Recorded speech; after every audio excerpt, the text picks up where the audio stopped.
Dear student, पिछले video में हम लोगों ने कत्वा प्रत्यय पढ़ा था। आज हम लोग ल्यप प्रत्यय पढ़ेंगे। ल्यप प्रत्यय की परिभाषा देखते हैं। यदि धातु के पूर्व कोई उपसर्ग लगा हो अथवा कत्वा प्रत्यय से अंत शब्द समास में प्रयुक्त हो रहे हों तो कत्वा के स्थान में ल्यप प्रत्यय का प्रयोग किया जाता है। इस प्रत्यय में ल और प का लोप हो जाता है और सिर्फ य ही शेष रहता है, किंतु नए समास में कत्वा प्रत्यय ही रहता है। कत्वा प्रत्यय की पहचान क्या है? सबसे पहली पहचान है कि उस शब्द में सबसे आगे उसके आगे उपसर्ग लगा रहेगा। जैसे आनीय, आ प्लस नी प्लस ल्यप, आनीय। इस प्रत्यय के शब्दों का अर्थ भी लेकर, खाकर, आकर, जाकर कत्वा के समान ही प्रयुक्त होता है। सिर्फ अंतर इतना होता है कि ल्यप प्रत्यय के शब्दों में आगे उपसर्ग लगा रहता है। जैसे अगला उदाहरण देखते हैं। प्र प्लस दा प्लस ल्यप, शब्द क्या बनेगा? प्रदाय, लेकर। आ प्लस दा प्लस ल्यप, आदाय, लाकर। अनु प्लस भू प्लस ल्यप, अनुभूय मतलब अनुभव करके। कुछ इसके नियम है, उसको देखते हैं। पहला नियम है, धातु का अंतिम स्वर यदि ह्रस्व हो तो य जोड़ने से पहले तुक का आगम हो जाता है, अर्थात य के स्थान पर आधा त और य त्य जुड़ जाता है। जैसे प्र प्लस क्री प्लस ल्यप, प्र क्री और ल्यप मिलकर के क्या बनेगा? प्रकृत्य। सम प्लस ची प्लस ल्यप, ये तीनों मिलकर क्या बनेगा? संचित्य। इसी प्रकार से वी प्लस जी प्लस ल्यप, विजित्य। अधि प्लस ई प्लस ल्यप, अधित्य।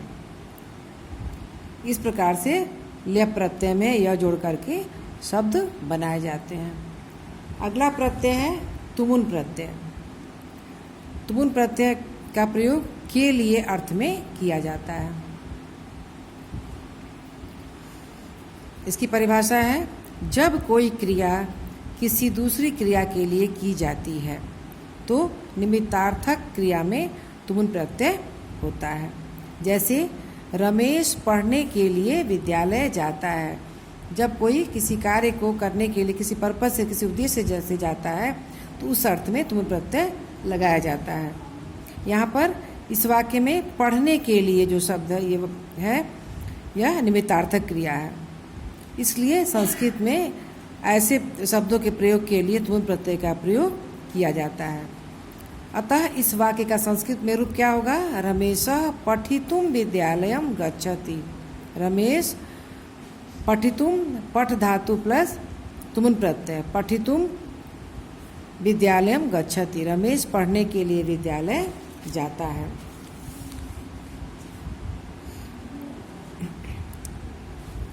जिस क्रिया के साथ तुमुन प्रत्यय आता है उसका तथा मुख्य क्रिया का कर्ता एक ही होना चाहिए। जैसे रमेशः पठितुम विद्यालयम गच्छति। इस वाक्य में पठितुम और गच्छति दोनों क्रियाओं का कर्ता रमेश ही है, एक ही कर्ता है, इसलिए तुमुन प्रत्यय का प्रयोग किया जाता है। उसके बाद से अगला नियम क्या है? कालवाची शब्द जैसे काल, समय, वेला इत्यादि शब्दों के साथ समान कर्ता न होने पर भी तुमुन प्रत्यय का प्रयोग किया जाता है। जैसे गंतुम कालो अधुना, जाने का समय है। पठितुम समयो अधुना, यह पढ़ने के लिए अब समय है। तुमुन प्रत्यांत शब्द अव्यय होते हैं, इसमें कोई विभक्ति या वचन नहीं लगता है, अतएव इनके रूप सदा एक समान होते हैं। बच्चों, अब देखते हैं कि किस धातु में तुमुन प्रत्यय लग करके क्या शब्द बनेगा। गम प्लस तुमुन, गंतुम मतलब जाने के लिए। हन प्लस तुमुन, हंतुम मारने के लिए। पा प्लस तुमुन, पातुम पीने के लिए।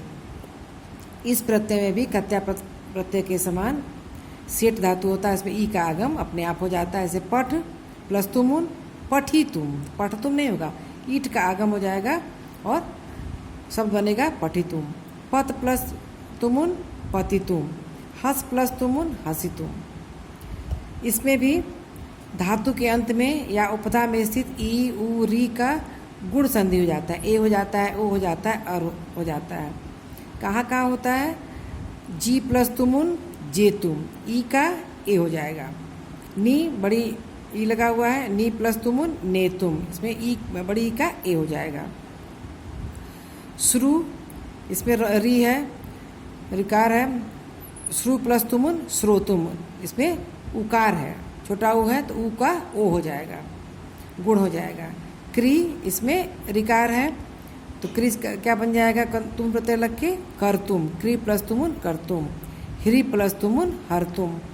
इस प्रकार से व्याकरण की बुक में बहुत सारे उदाहरण दिए गए हैं, जिसको पढ़ करके उनके रूपों को याद कर लेना और किस धातु को में कौन सा प्रत्यय लगा करके कौन सा शब्द बनता है और कहाँ कहाँ धातु का शब्द परिवर्तित हो जाता है, इसको अच्छी तरह से व्याकरण की बुक के माध्यम से पढ़ लेना। अब तुम लोग का हाफ ईयरली का प्रत्यय का सिलेबस यहीं समाप्त होता है। धन्यवाद।